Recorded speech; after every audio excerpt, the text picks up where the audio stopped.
సరే ఇక మన కల్కి సాధించిన రికార్డుల గురించి ఒక్కసారి గుర్తు చేసుకుందామా, నెమరు వేసుకుందామా?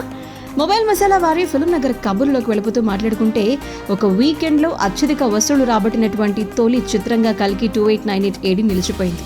ఇప్పటి వరకు షారుఖ్ ఖాన్ జవాన్ 520 కోట్లు. మరి ఆ రికార్డ్ని మన కల్కి సినిమా దాటేసింది. నెంబర్ 2, మలేషియాలో సలార్ పేరిట ఉన్నటువంటి అత్యధిక వసూళ్ల రికార్డును కూడా కల్కి అధిగమించేసింది. 3 రోజుల్లో 2.2 crores.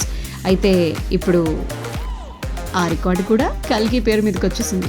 నెంబర్ 3, జర్మనీలో కూడా కల్కి హవా కొనసాగుతోంది. 2024 అత్యధిక వసూళ్లు రాబట్టిన ఇండియన్ సినిమాగా నిలిచింది. మొదటి వీకెండ్లో 2.25 crores వసూలు చేసి RRR, సలార్, బ్రహ్మాస్త్ర, KGF 2 రికార్డ్స్ ని కూడా కల్కి దాటేసింది. నెంబర్ 4, నార్త్ అమెరికాలో మొదటి వీకెండ్లోనే $11 మిలియన్ రాబట్టినటువంటి తొలి భారతీయ సినిమాగా కల్కి నిలిచింది.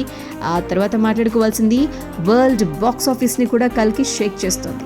డే 1 సినిమాలకు ధీటుగా వసూళ్లు రాబడుతూ 3వ స్థానంలో నిలిచింది. ప్రపంచవ్యాప్తంగా ఇన్సైడ్ అవుట్ టు $1 బిలియన్ వసూలు చేయగా కల్కి 3rd ప్లేస్లో $66 మిలియన్ ని రాబట్టినట్టుగా విషయం తెలుస్తోంది. ఇంకా ఆ తర్వాత మాట్లాడుకోవాల్సిన మరొక రికార్డ్ ఏంటంటే, ఇండియాలో ఈ సంవత్సరం అత్యధిక వసూలు రాబట్టినటువంటి తొలి చిత్రం కల్కి. తేజ సజ్జా హనుమాన్ 350 కోట్లు ఫుల్ రన్ టైం రికార్డ్ బద్దలు కొట్టేసింది మన కల్కి సినిమా. ప్రపంచవ్యాప్తంగా తొలి రోజు అత్యధిక వసూలు సాధించినటువంటి టాప్ 3 సినిమాల లిస్టులో కల్కి నిలిచింది. దీనికన్నా ముందు RRR 223 కోట్లు, బాహుబలి 2 217 కోట్లుగా అప్పుడు రికార్డు సాధించాయి.